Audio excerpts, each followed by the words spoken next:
This is Rabbi Ed Bernstein. The conversation in this edition of NeshamahCast was recorded on Thursday, January 29, 2026. 8 days later, on February 6th, while this program was being edited, we at Neshama Association of Jewish Chaplains received word of the sudden passing of our dear colleague, Chaplain Ilisia Kissner of blessed memory, who moderated the discussion in this podcast. In May of 2025, Ilisia approached me at the NAJC conference and pitched the idea for NeshamahCast to do a program on chaplains like her working in mental health. I thanked her for the suggestion. Then, following best practices of organizational life when someone makes a suggestion, I asked Ilisia to join the NAJC social media committee that oversees NeshamahCast. Over the last several months, we discussed the production of this episode, which came out of Ilisia's vision. In the conversation that follows, she facilitates a beautiful conversation with colleagues Rob Jury and Ben Perlstein on their experiences working as chaplains in the mental health field. Amidst great sorrow over her loss, I pray that the wisdom, insight, and sense of humor that Ilisia shares in this conversation so close to the end of her life will be a source of comfort to her family and dear ones. On behalf of NAJC and the NeshamahCast, I offer my heartfelt condolences to Ilisia's family. Yehi Zichra Baruch. May the memory of Chaplain Ilisia Kissner be for a blessing.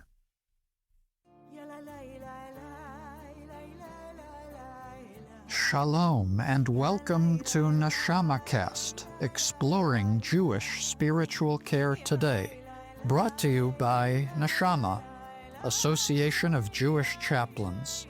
I'm your host, Rabbi Ed Bernstein. I wish to note at the outset that we are discussing mental health issues today. Do take care while listening, and if you are experiencing a mental health crisis, dial 988 for the 24/7 Suicide and Crisis Lifeline. We live in ironic times in which, on the one hand, we reap tremendous benefits of human ingenuity. We can travel across the country or the world in a matter of hours. Advances in medicine have saved and prolonged countless lives that would have been cut short due to disease just a century ago. Smartphones, the internet, and social media platforms instantly put every kind of information at our fingertips.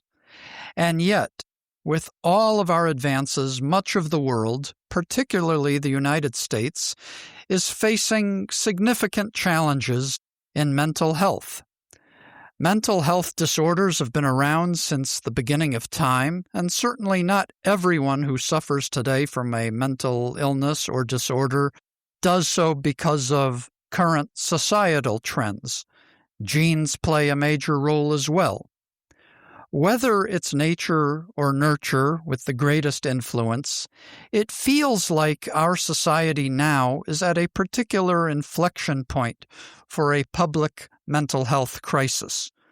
Scholars and public intellectuals have discerned various reasons.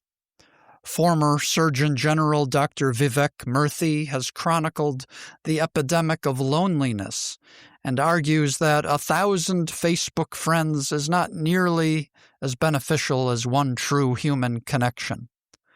Dr. Jonathan Haidt has illustrated with vivid evidence how the combination of the smartphone and social media platforms have caused a dramatic decline in mental health in teenagers over the last 15 years.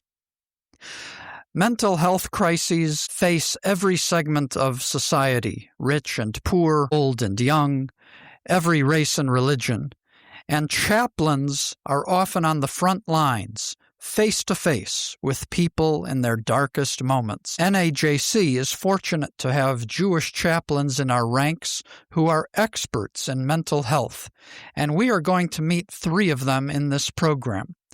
They will offer their observations of their experiences and share some of their best practices. Let me introduce our distinguished panel. Cantor Rabbi Dr. Rob Jury is the founder and clinical director of the Tikva Center for Jewish Recovery and Healing in Northbrook, Illinois. Rob is also the senior rabbi of Congregation Anshe Tikva. Rob is a Board Certified Chaplain with NAJC and the Association of Professional Chaplains, APC, and is a licensed clinical professional counselor in Illinois and a certified reciprocal alcohol and drug counselor. Rob was just recently elected as the president-elect of NAJC, meaning he will become president in 2 years after the term of our newly elected president, Rabbi Lynn Liberman, whom listeners will hear from on NeshamaCast very soon.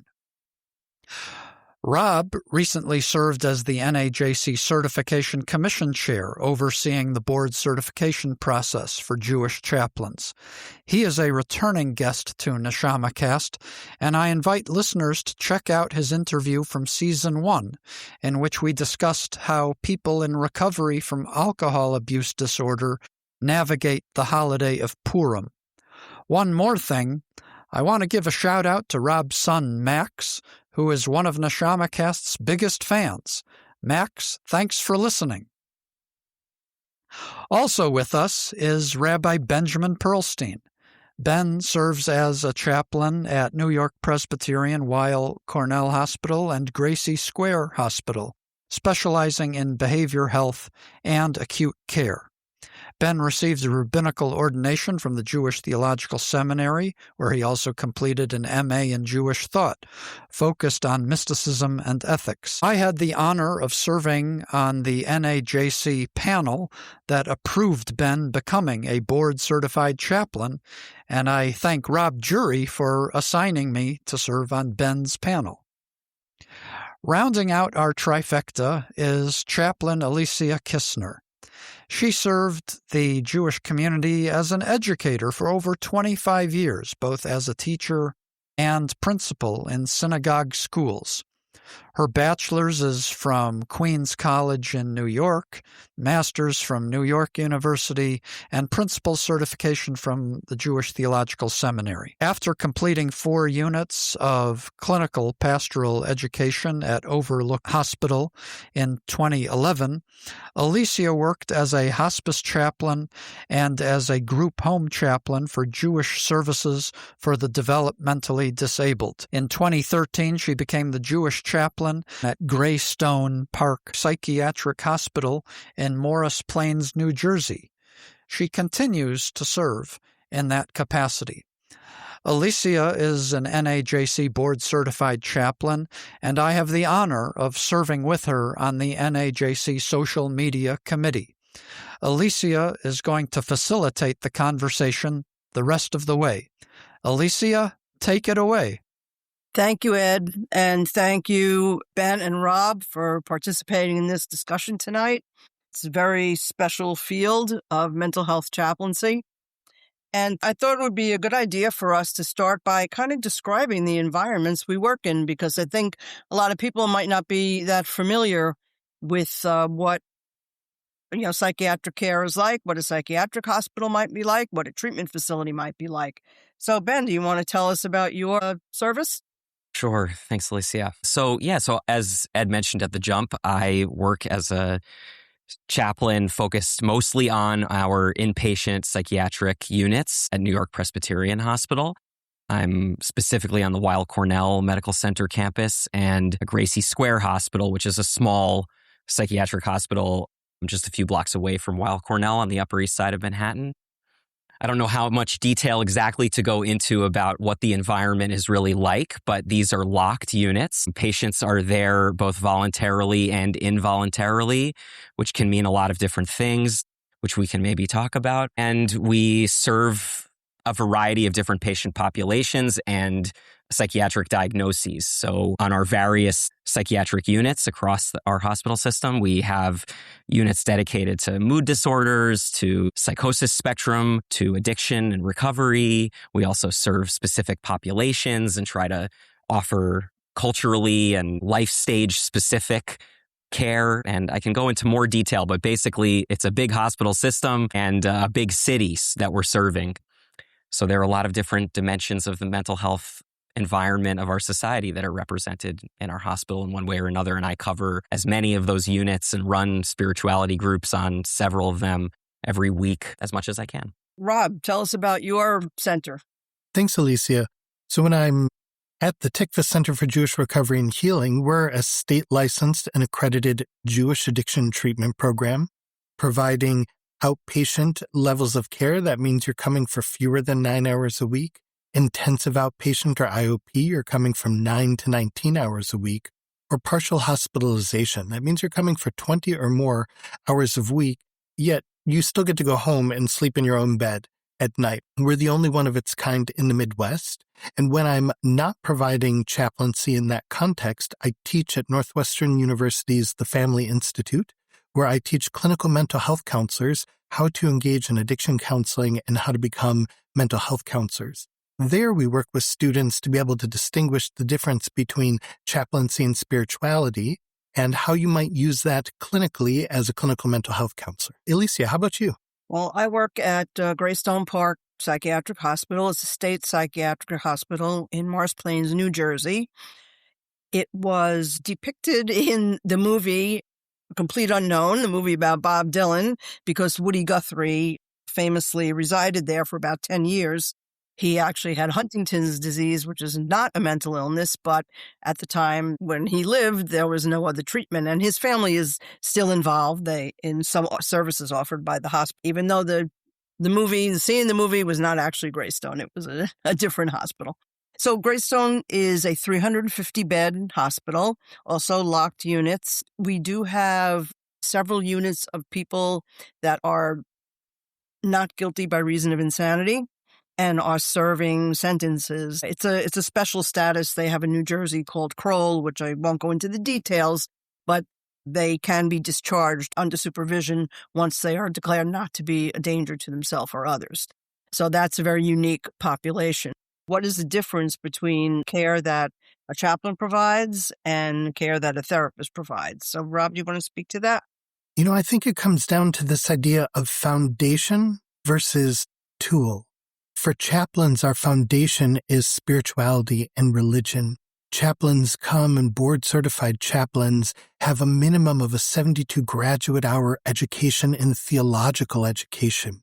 Our deep foundation comes in religious and spiritual formation. In behavioral health, we come instead in psychotherapeutic change and theories of psychotherapy, where religion and spirituality, ethics or values, those become tools we use in therapeutic change. So I think one of the things that we see in behavioral health chaplaincy are chaplains and therapists working together, with therapists turning to the chaplains to do deep spiritual assessment, and then chaplains being able to reach people in a single moment of meaning making, and also help get them back connected to therapists to do that licensed work. Ben, what's your view on that? In some ways, I think of myself certainly the training that I did to become a chaplain was sort of psychotherapeutically integrated chaplaincy.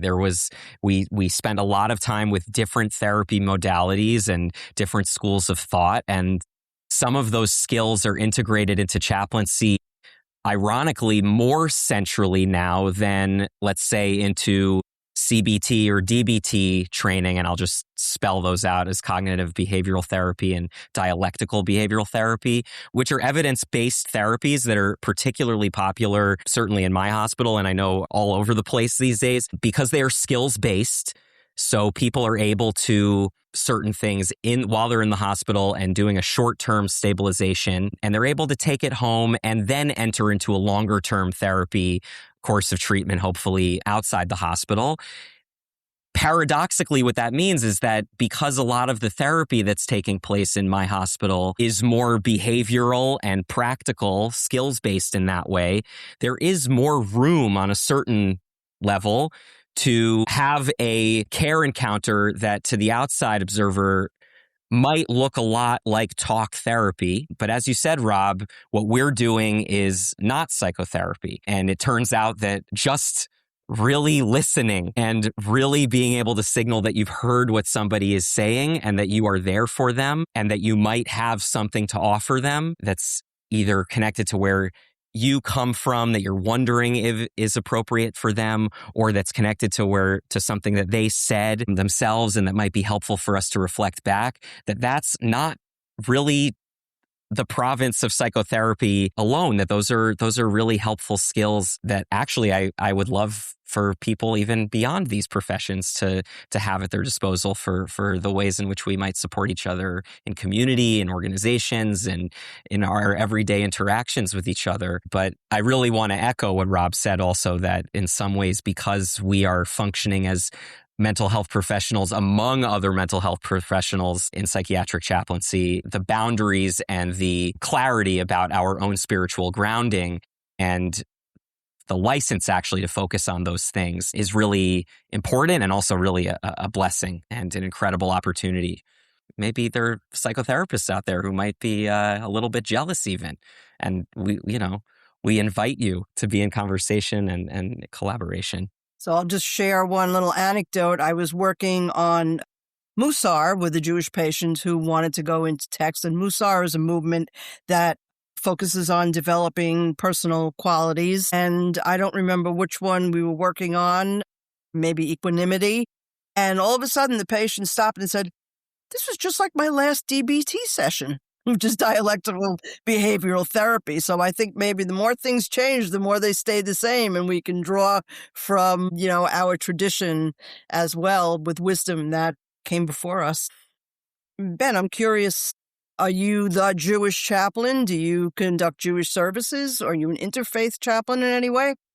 So I am mostly, I would say, an interfaith chaplain. We do have on a couple of our campuses at New York Presbyterian, over the years that I've been working for the hospital, we have different Orthodox Jewish specific offerings. I'm not an Orthodox rabbi myself, but I have been in kind of more Jewish forward, let's say, roles along the way.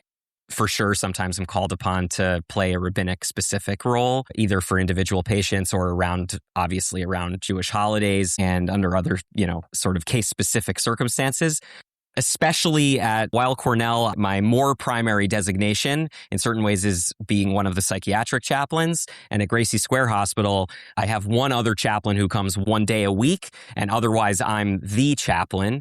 So my Jewishness is visible and important part of every aspect of spiritual care that I provide, obviously. But most of my patients and most of the care is not Jewish specific and is working across all kinds of difference otherwise. That's an interesting dynamic because I recently had a Hanukkah celebration at my hospital. There were 60 people there and 5 of them were Jewish. And when I was telling the Hanukkah story and hoping one of the Jewish patients would jump in and at a dramatic moment, and I said, "And what happened when they entered the temple?" And one of the non-Jewish patients yelled out, "Christ was risen!" So that is a fairly typical thing that happens when I'm doing a, quote unquote Jewish event. But the hospital is very committed to providing religious awareness and religious events for all faiths.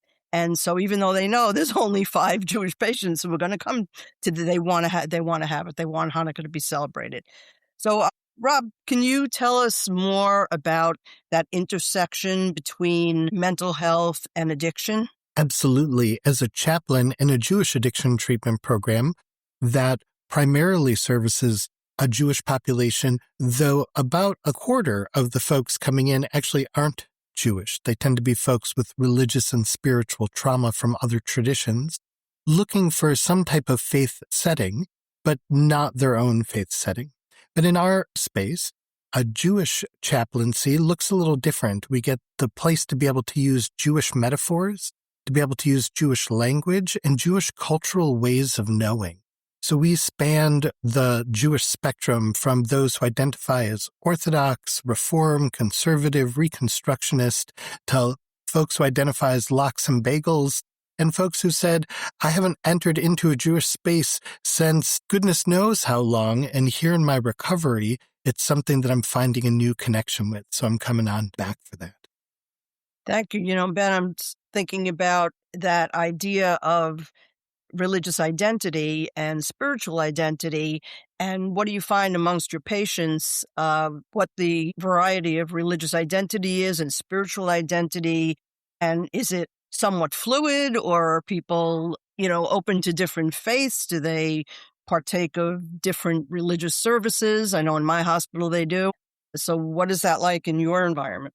So, as I'm sure is true for a lot of chaplains, we're serving kind of the whole range. So there are people for whom spiritual care is very clearly rooted in a tradition that they come from and have journeyed with throughout their lives, and that's just kind of feeling far away or in need of some extra support while they're in the hospital in this rarefied environment and time in their lives. There are people, like Rob mentioned, who come in with religious trauma, who actually don't want anything to do with the tradition that they come from or that they grew up in. And people in both of those categories are also sometimes seeking and searching and open and looking for spiritual inspiration and support and meaning in all different corners. And there are certainly people whose spiritual needs show up completely outside the context of religion and any particular spiritual tradition or wisdom tradition, who are spirituality. And this could also, by the way, be true for people who do identify as quite religious in some way, but whose spiritual needs while they're in the hospital are more focused on certain kinds of emotional or existential distress that they might be going through in their lives, grief or change of any number of stripes, sometimes connected to the hospitalization or the specific thing that brought them into the hospital itself. And of course, just people who are, having a spiritual experience one way or another, who could use some accompaniment. So I know in my hospital we have, people who are, really very religiously preoccupied. And they may believe they are a religious figure. I have to be honest, and a Jewish person has never told me they thought they were Moses, but it's very common in Christianity for people to believe that they are godlike or they are Jesus. And I find that very interesting. And it's also kind of to explore with people like what that actually means to them, what that identification with that religious figure means to them. Sometimes you also, though, as the chaplain, you have to assist in having that patient be less religious. It sounds counterintuitive, but you want that person to be less religiously preoccupied because some of their behavior can be very damaging, like a patient we have who will go up to someone and say, "May I give you a blessing?" And if the person says no, he punches him in the face. And that has happened multiple times. So that kind of religious obsession, where it really affects the person's behavior in a negative way, is something that as a team member, you really try to work with the team to try to get that person to have a more healthy kind of spirituality. So Rob, I wonder if you could talk about healthy spirituality having to do with addiction and how a person develops a healthy spirituality when they've been through that kind of experience. Absolutely. And I also want to name that I'm here talking to two really experienced hospital behavioral health chaplains, and that some of our folks who are listening in may be wondering, wow, are there mental health chaplains outside of a hospital setting? I want to share with us this thought that all chaplains are engaged in some form of mental health chaplaincy, because that need to make meaning of our situation, that need to find someone with a deep listening presence, that exists in all chaplaincy settings, from prisons and universities to outpatient behavioral health. And so in this way, I think it's really exciting to talk about addiction chaplaincy and to talk about it from an outpatient level of care. What's it look like when you're not in a hospital and you may be coming to terms with this new illness that you have? That's an illness that not everyone can see, that you may be coming to terms with the need to have meaning of different people, places, in your life this need in order to sometimes work a 12-step program whose second step tells you that a power greater than themselves restored them to sanity. And what do you mean, something bigger than myself? Folks keep telling me that's God, and I don't know that I even believe in that. And how do I wrestle with all of that? Chaplains have a really important role in addressing all of these different meaning-making issues. Thank you. That's a wonderful segue into a question that I had on my mind, which is, and Ben, I'll ask you to speak to this. What are some of the modalities that you find most useful in reaching a person, bringing out a person's spirituality? When I think about modalities, especially in psychiatric spiritual care, I guess I would say that sometimes it looks a lot like all other chaplaincy, that really the core of it is signaling that you are available, that you're able to listen and go as deeply into whatever a person's experience is as far as they want to go. And in other ways, psychiatric chaplaincy asks us to flip some of those kind of exploration skills, those skills of just going deeper and deeper and deeper that we use, as at least in my training in the medical hospital. And psychiatric chaplaincy introduces us to the question of, like, what actually is going to be helpful to this person? What's going to be grounding? What's going to be supportive when the experience that they are having, if they are invited to just go as deep into it as they will, it might actually take them down into the spiral that actually brought them to the hospital in the first place. So to me, it has become not a very black and white world clinically. There's sort of a very subtle dance of figuring out the balance with any given person. What's required in terms to help this person feel really heard and accompanied in a profound way, in a way that's going to help them feel like they really received some attention that they needed. And also what kinds of structure and what kinds of, whether it's a meditation or a ritual or just sort of an insight or a teaching or just an experience from somebody who's not in the throes of whatever they are going through might be helpful to them. So I hope that kind of answers the question, Ilisia. Did you have something in particular on your mind about modalities? Well, I was thinking in terms of things that you might teach in a spirituality group, like you do meditation, or I know they do a lot of sensory stuff at the hospital. They've started doing something very interesting, which is an interesting way. Actually, I'll bring this up because it's an interesting illustration of how various roles can contribute to treating the same patient. There's a somatic yoga program which has been started. And so I was asked to work with a woman who had a lot of trauma in her life and sexual abuse as a child. And I am not a trauma therapist, so I was not really 100% comfortable with being asked to do this. But, I didn't want to open any doors that I could not take that patient into. So the team developed an approach where she would speak to her therapist about certain issues. She would speak to me about we did some trauma work and identity and reclaiming your identity and that kind of thing. And then the physical aspect of it was the somatic yoga. So that was kind of a three-pronged approach that was very effective because each person had their role to play using their expertise and not stepping over any lines, which brings me to the topic of boundaries. So Rob, the boundaries do you feel that they're different with psychiatric patients than with other patients? Is it harder to maintain boundaries? Oh, that's a great question. I don't find the boundaries are more difficult to maintain with psychiatric patients than folks in other forms of chaplaincy. I think sometimes more of the boundaries are in the role that the chaplain plays and the difference among a chaplain, a spiritual care provider, versus a pastoral counselor, versus someone engaging in spiritually integrated psychotherapy. And those boundaries, I think, are really helpful for us to think carefully about, where a chaplain might be ready to support people, especially in moments of crisis. This is why we hear so much from our hospital chaplains of times of distress that bring us into a hospital.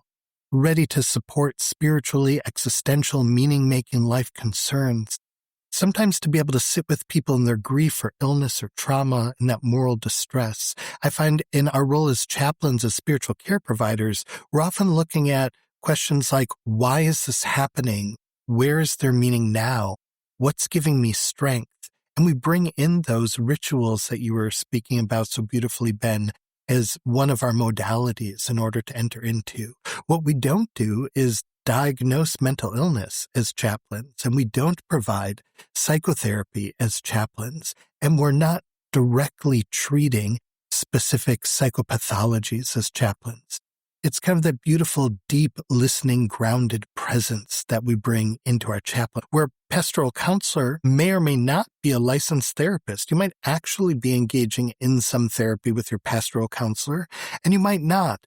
And your pastoral counselor might not even be a board certified and trained chaplain. It could be a clergy person or some other person of faith. And you're often focusing on relationship counseling or life transitions, maybe some faith struggles. It's important to look at, is your pastoral counselor licensed? What training do they have? What's their scope of practice? What they can't always do, they may or may not be able to diagnose, which chaplains don't do. This might feel more like a directive or guided moment of therapy. And that's different than when you go and see a spiritually integrated psychotherapist, someone focusing on spirituality, ethics, religion, and values in therapy. These are licensed allied mental health professionals who integrate spirituality at the request of the person at the center of their work into their therapy. The key difference there is, unlike chaplains, where spirituality is the foundation of the work, spirituality in this type of mental health treatment is only a tool and not a foundation. So those needing that foundation turn to partner with their chaplains. Ben, as Ed mentioned before, that there is a contemporary crisis in mental health. And I'm wondering if spirituality is something that can be of use. Are you seeing people coming in with profound spiritual need?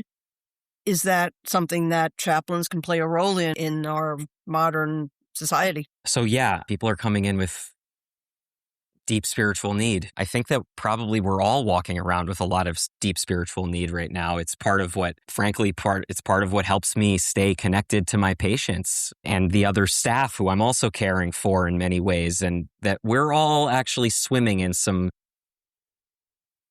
waters of questionable mental health basically at all times. I know that I came into psychiatric chaplaincy and really chaplaincy more generally as a professional chaplain as the pandemic was passing through. And that means that the roles that I walked into, even from the very beginning as a clinical pastoral education resident, were places where people were traumatized. And obviously, in terms of the healthcare system itself, the people who are working on the units were really dealing with a lot of different symptoms of burnout and trying to figure out what it really meant to do this work longer term after the pandemic. And the patients were coming in also juggling all of those challenges in their own ways. And my understanding when I came into psychiatric chaplaincy in particular from the people who trained me was that there actually was a sense that acuity had risen over the course of the pandemic, and that maybe some of these units looked different before the pandemic, and that some of the destabilization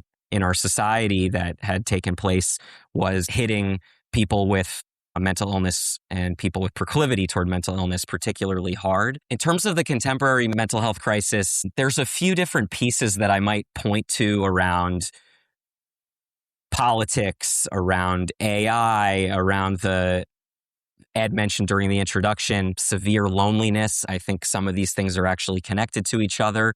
Obviously, on the inpatient, psychiatric unit, it's a little bit different than out in our personal lives, but in some ways, it's actually not so different what people, I think, need in terms of love and care and a listening ear and really the things that chaplains are trained to do.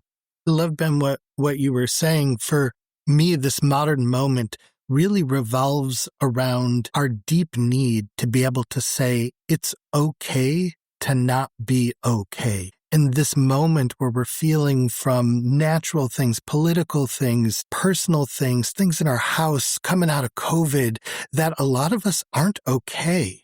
And yet we live in a world, whether that's connected to this AI or social media or just the performative need to try and put on a good face, we have taken into our hearts and our souls this idea that I have to tell you I'm okay.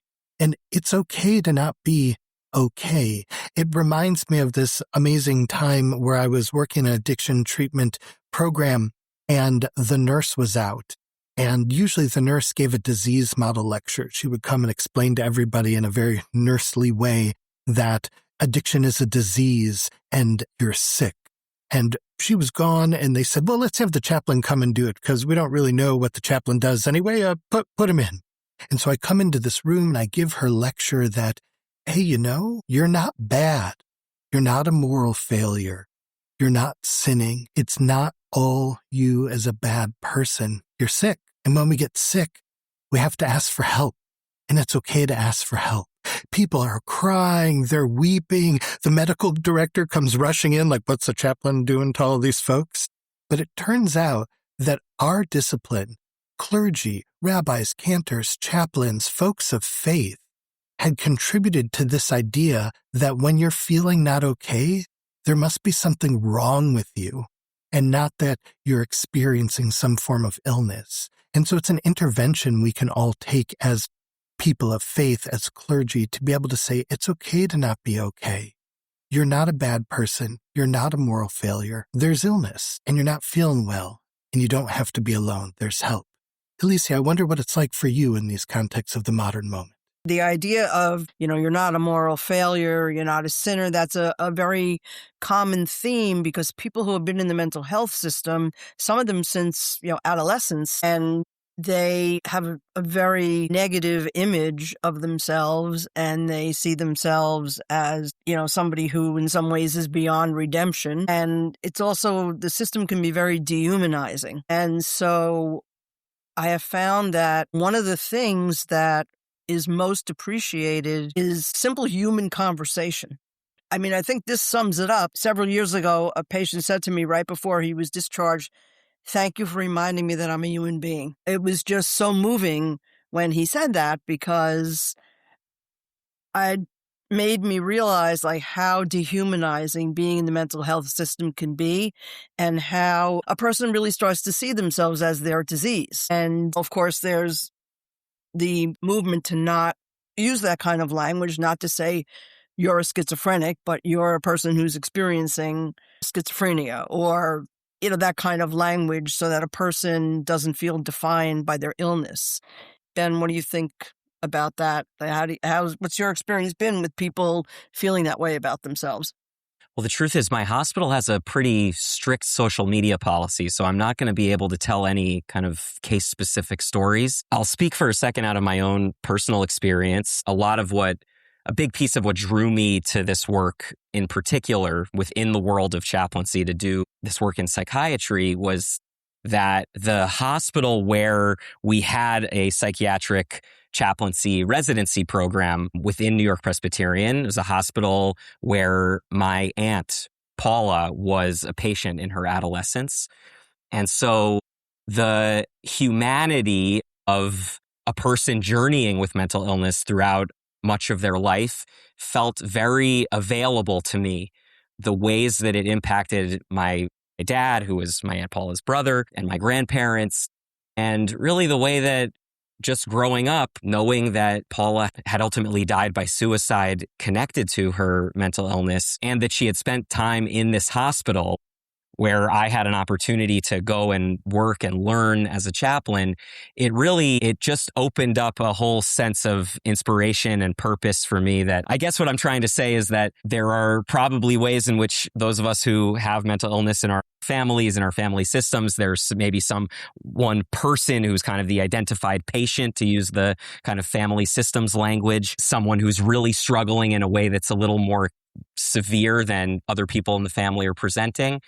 But there are other ways that we know that the person who is struggling is carrying something that lives in the whole family and in the whole society. And so just thinking about what we're talking about in terms of the contemporary mental health crisis and how we think about people as not completely identified with their illness, but as people who are carrying something that is in the society and who are dealing in a personal way with something that's actually much bigger than any one person, feels like a really important way into certainly a non-judgmental, compassionate presence that we might bring as chaplains, but also into a way out of the sort of illusion that there's something dramatically, binaristically different between me and my patients. And I will just say that, spiritually for me, part of the meaning and the direct experience of doing psychiatric chaplaincy means that my Aunt Paula is showing up for me in all kinds of ways, sometimes small, but always in a very moving way that helps me feel grounded and rooted in this work and connected to the people that I'm meeting and I'm caring for. Ben, that's so beautiful, and I really resonate with this idea of people in our lives showing up. When I first got into chaplaincy, I went during a sabbatical and decided I would spend my time doing a residency, a brilliant thing to do on sabbatical. And I was at this big Trauma One hospital ready to become a trauma chaplain. That's who usually calls a congregational rabbi in the middle of the night, someone in an emergency room. And I had to make a choice to work somewhere else in the hospital system. And I had remembered not one, not two, but on the third overdose funeral I officiated, thinking this might be a problem for Jewish people here. This is more than a one-off with a family. And so I had volunteered to go to the addiction treatment unit, and I had spent some time there. And I came back and gave the "What'd you do on sabbatical" sermon, or drush or davar, that's a sermon, and did this on Yom Kippur, our holiest day, the Day of Atonement. Talked for about a minute and a half, maybe 2 minutes, about addiction and being in the addiction treatment program, what it means to turn. At the end of that sermon, all people wanted to talk about was addiction in their life, in their family. They were in recovery, people they know who are struggling with addiction. Now, mind you, I'd known these folks for years. I knew problems about their bank account and problems in their bedroom, but I didn't know what they were dealing with in terms of addiction, or really proud of in terms of their recovery, because of all the stigma associated with it. And I learned that when we start to speak about it, when chaplains speak about it, and cantors and rabbis and clergy, family and friends speak about mental health issues, that in itself is a spiritual care intervention. So really connect with that idea of your beloved aunt being with you, about your connections in this moment deeply to the work. Well, first, Ben, I wanted to say thank you for sharing that deeply, deeply personal reflections and your family's journey and your family's loss. And I have to admit that I did not have any connection to mental health work. I did work with developmentally disabled adults, but that was more, people with Down syndromes or cerebral palsy or those kinds of things. And they really didn't have they did not have, except people with mental health diagnoses. And a friend recommended me to the job. She had the job before, and I went, and the pastoral care director said, "Do you want to work here?" And I said, "Yeah." And that was the extent of my understanding of what I was getting into. And over the years, I've just developed a really profound sense of the struggle that people dealing with mental health go through, and how difficult it really is living in this society is difficult enough, especially now with all of the pressures. You know what happens if you post something on social media, and you go back and check the comments, and anything ranging from insults to anti-Semitism to you name it. It's just a very distressing world right now. So to have a mental illness that one is struggling with on top of that, I've developed, I would have to call it an admiration for people who have been in this system, because what they have struggled with, and this is something also as part of my work in chaplaincy, is to have people be able to look at that in themselves and say, look what you have been through. Look what you have overcome. I want you to focus on that. I don't want you to focus on what you think, as you mentioned, the stigma of mental illness. And, it's really to be able to be in this struggle and to live through it and to get better is really remarkable. And I have tremendous admiration and respect for people who are able to do that and who continue to do that. What would you say you've learned most from the people that you treat, Rob? I think one of the things that I've learned most from the people at the center of my work is the importance of caring for oneself, what we call self-care. That idea that sometimes to get better, I have to be able to put my own care first. And that may mean I'm going to put some things off for a little bit. In addiction treatment, we often tell people you're going to take a little break from work. You're going to take a moment and change some things about your life. And what healing can happen when we understand that caring comes first. And I think that connects to what you were saying about like knowing yourself. It's a beautiful connection that Foucault names in one of his lectures, that the purpose of knowing oneself is to be able to care for oneself. Yeah, Ben, what about you? What do you do for self-care? Rob, first of all, I love that as an answer in terms of what you've learned from patients. And I think that in some ways, an insight that I try to carry with me around self-care is also that an important dimension of self-care is being able to acknowledge when what self-care looks like is actually acknowledging that I need support from outside of myself, that I can't just simply have myself also as another person on my list of people that I'm taking care of. And that if I really believe in the work that we do, it means that I also have to receive care, because after all, I'm hopefully in a situation where people are receiving care from me, and it's really can't just be pouring out in one direction, which is not to say that I'm ever looking for my patients to take care of me, but that this work is not for free. And it's been incredibly, in some ways, I would say my years in chaplaincy by necessity, but also as just a form of growth, have been these years of deeper clarity and perspective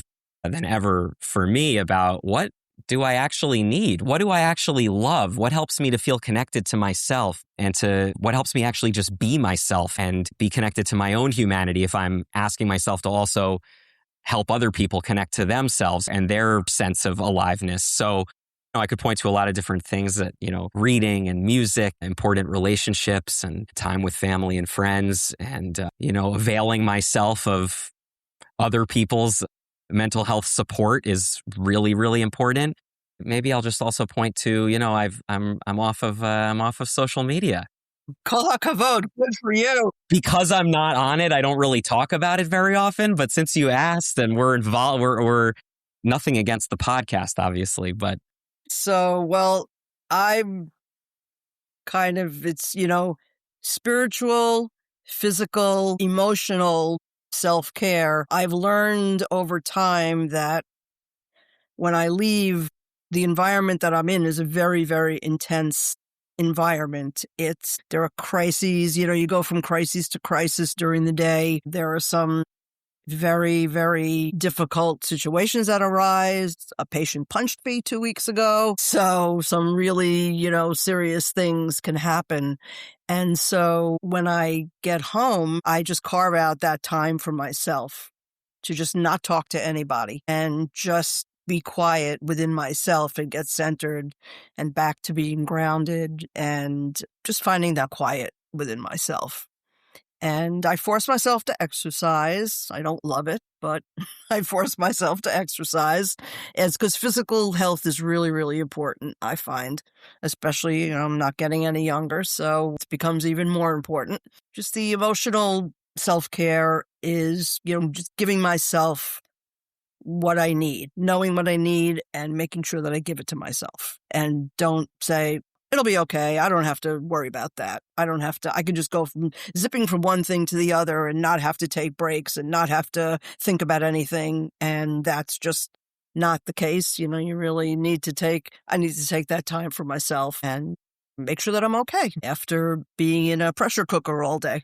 So I think that the last thing that we're going to talk about is your Torah thoughts. What are the quotes or the Torah wisdom that inspire you? And Rob, what's on your mind? One of my favorite thoughts comes from Rabbi Nachman of Breslov, a Jewish thinker who is the great-grandson of the Baal Shem Tov, the beginner of the Hasidic movement. He was known to say, if you believe you can destroy, believe you can repair. When it comes to our mental health and to addiction, we often get so caught up in this negative self-talk about ourselves, it'll never get better. This is just who I am this disease, and we get stuck in those places.